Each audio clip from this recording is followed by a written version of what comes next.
Boa noite, queridos amigos, tudo bem? Mais uma vez estamos aqui para estudarmos um capítulo do Evangelho de Jesus. Eu sou a Raquel e convido a todos vocês nesse instante para que possamos elevar os nossos pensamentos a Deus, nosso Pai, Jesus, nosso Mestre, para pedir as bênçãos para essa tarefa que agora iniciamos. Pedimos que a espiritualidade amiga possa nos sustentar, nos amparar, nos dar a inspiração correta, para que tenhamos o entendimento adequado, necessário desta tarefa e que possamos vivenciar tudo aquilo que pregamos. Se conosco, Divino Mestre, agora e sempre, que assim seja. Na noite de hoje, nós vamos dar continuidade ao estudo do livro Caminho, Verdade e Vida,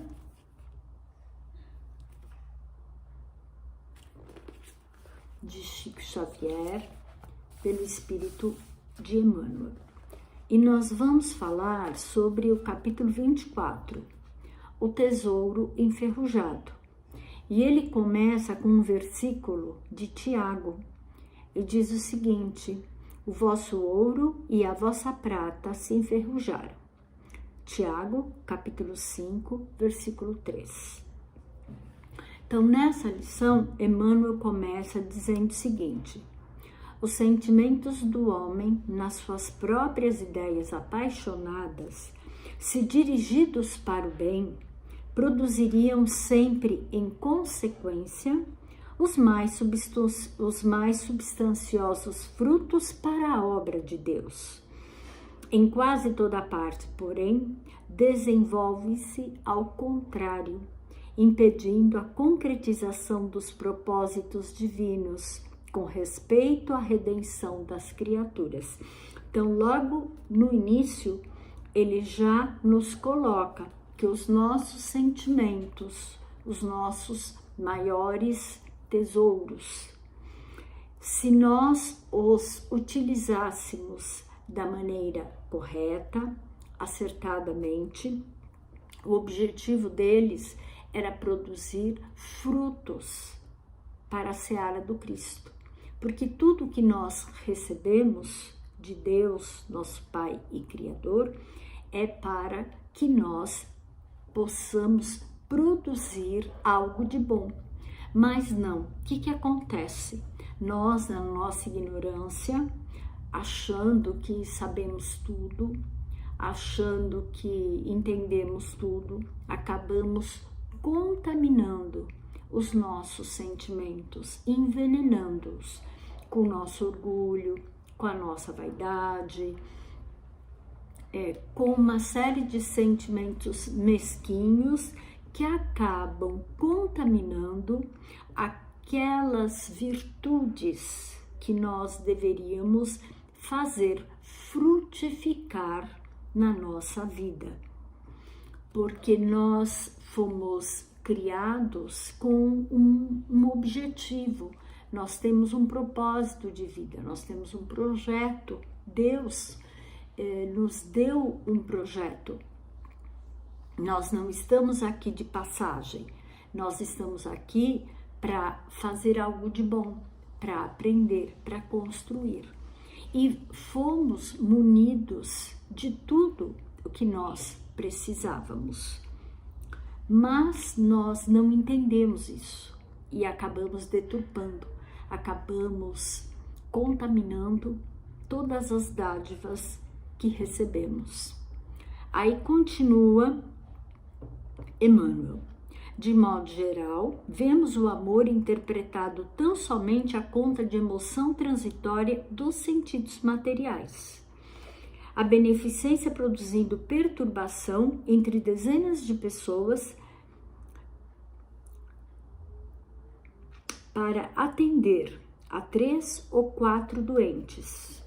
A fé organizando guerras sectárias, o zelo sagrado da existência, criando egoísmo fulminante. Aqui o perdão fala de dificuldades para expressar-se. Ali a humildade pede admiração dos outros. Então, o que ele coloca aqui? Ele coloca que nós contaminamos tudo.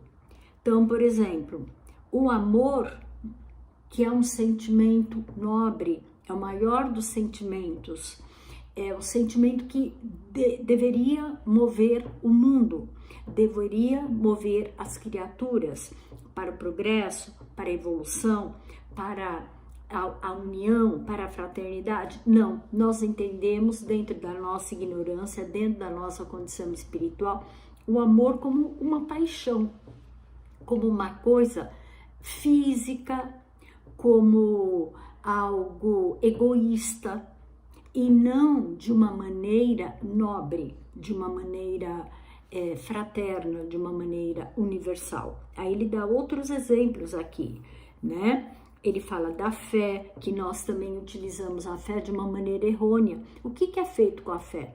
O que as religiões ao longo da história fizeram com a fé? Guerras santas, privilegiando grupos, construção de templos, cultuando a vaidade. A fé que deveria nos mover para a aproximação com o nosso Criador, a fé que deveria ser a sustentação para as nossas provas, para as nossas dificuldades, a fé que deveria ser o alimento da nossa alma. De que maneira que nós utilizamos? Fazendo guerra de forma sectária para excluir os irmãos. E também, né, outra coisa que o Emmanuel coloca aqui, a humildade. Nós posamos de humildes para sermos admirados pelos demais.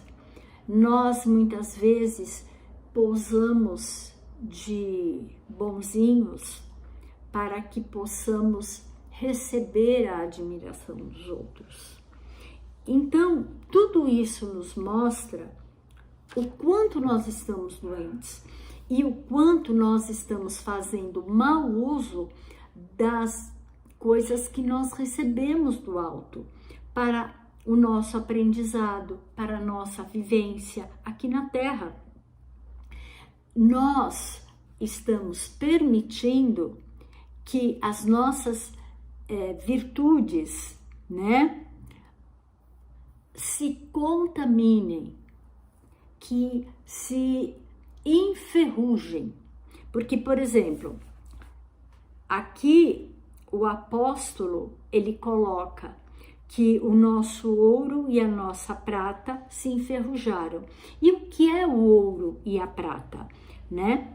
Na verdade, o ouro e a prata são metais nobres, mas ele usa fazendo uma comparação com as nossas virtudes, com os nossos sentimentos, que são as dádivas que Deus nos deu para que nós pudéssemos ter uma vida digna, para que nós pudéssemos viver, aprender, crescer, nos relacionando de uma maneira fraterna com os nossos semelhantes. Mas não, nós agindo dessa maneira egoísta, vaidosa, o que acontece? Nós permitimos que a ferrugem tome conta dos nossos sentimentos, das nossas virtudes e deturpe, desvirtue, né? Todos os sentimentos negativos que nós temos, todas as ideias negativas, todas as vezes que nós nos envaidecemos, que nós exercitamos o nosso orgulho, o nosso preconceito, o que a gente está fazendo? A gente está deixando a ferrugem nos corroer. E aí, o Emmanuel, ele diz o seguinte, que todos os sentimentos que nos foram conferidos por Deus são sagrados. E nós somos responsáveis pelo bom uso que fazemos deles. Nós somos responsáveis e teremos que prestar contas por aquilo que deixamos de fazer. Constituem o ouro e a prata da nossa herança divina, porque foi Deus que nos deu como empréstimo para que nós pudéssemos fazer bom uso. Mas, como assevera o apóstolo Tiago, como diz Tiago, deixamos que as dádivas se enferrujassem no transcurso do tempo. E nós teremos que prestar contas de tudo isso, porque quando nós formos chamados a voltar, a gente vai ter que explicar para nossa consciência por que fizemos mau uso do tempo, se nós tínhamos consciência de que o tempo é um grande tesouro e que é muito importante para a nossa vida. Por que deixamos as nossas virtudes, os nossos sentimentos se contaminarem, se nós tivemos o esclarecimento? Porque quando nós estávamos na ignorância, no período da ignorância da nossa evolução, era diferente. Nós não tínhamos o entendimento, então agíamos erroneamente, o egoísmo fazia parte da nossa evolução, o egoísmo nos protegeu muito tempo, o egoísmo fez com que nós sobrevivêssemos ao longo do nosso processo evolutivo, só que num determinado ponto, ele não se fez mais, ele não é mais necessário. Nós atingimos um nível de entendimento, atingimos um nível de evolução que nós não precisamos mais disputar uma série de coisas como era antigamente. Então não tem por que alimentarmos o egoísmo. A vaidade, ela é importante, ela nos ajuda a manter a nossa autoestima. A vaidade nos ajuda a reconhecer aquilo que nós realmente somos, aquilo que nós realmente temos de bom. Mas quando ela se torna um excesso, ela é nossa inimiga, ela enferruja a nossa alma, porque a vaidade, ela põe uma série de coisas a perder em todos os sentidos da nossa vida, quando nós permitimos que a vaidade tome conta da nossa parte intelectual, do nosso comportamento, da nossa aparência. A vaidade, ela nos prejudica, ela nos atrai, ela nos destrói, assim como todos os sentimentos que, usados adequadamente, são bons, nobres e construtivos.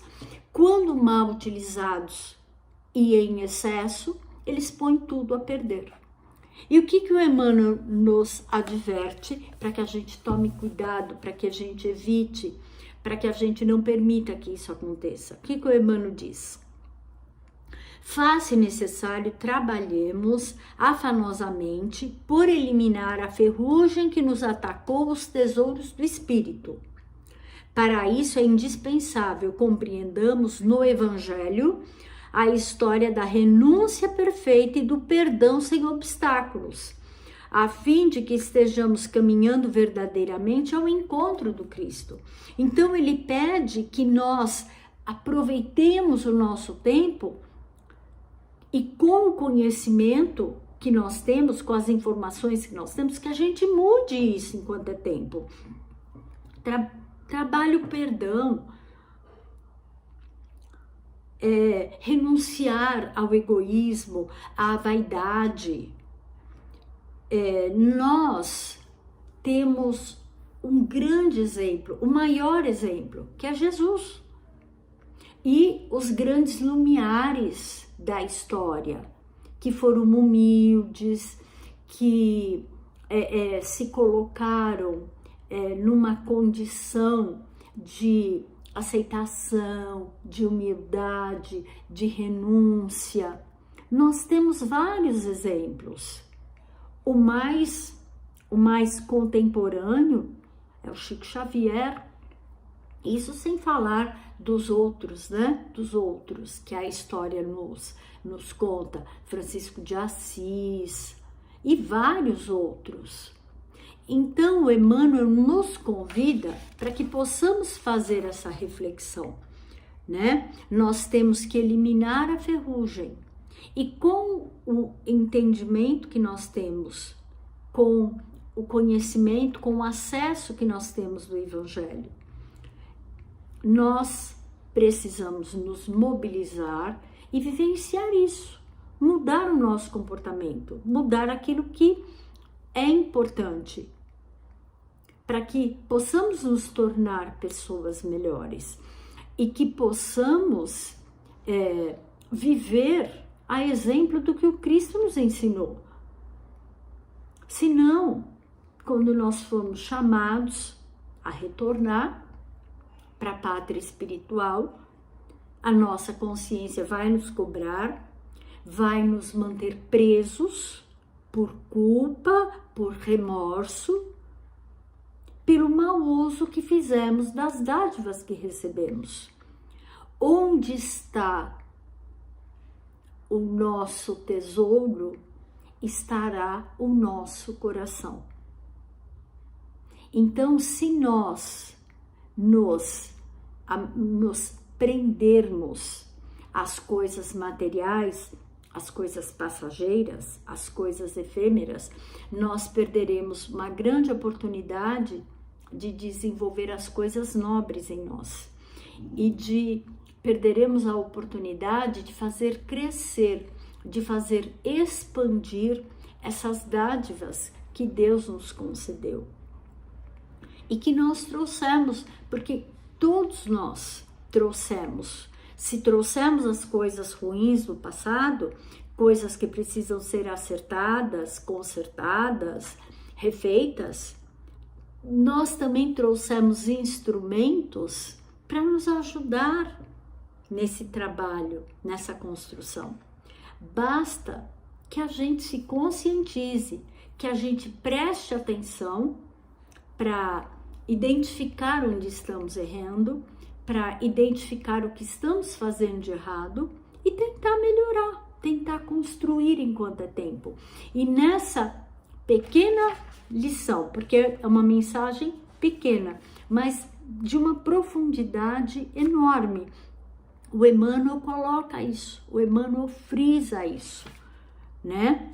Que não deixemos os nossos tesouros se enferrujarem, que nós não deixemos a traça corroer os nossos valores, que nós possamos dar o devido sentido, o devido valor às coisas do espírito, pois são elas que realmente importam e são elas que nós levaremos para o mundo espiritual. São elas que nos acompanharão na vida eterna. Tudo que é matéria, tudo que é vaidade, tudo que é efêmero, fica aqui. Então vamos prestar atenção e fazer as devidas mudanças, né? Compreendamos no Evangelho a história da renúncia perfeita e do perdão sem obstáculos. O maior exemplo disso foi Jesus.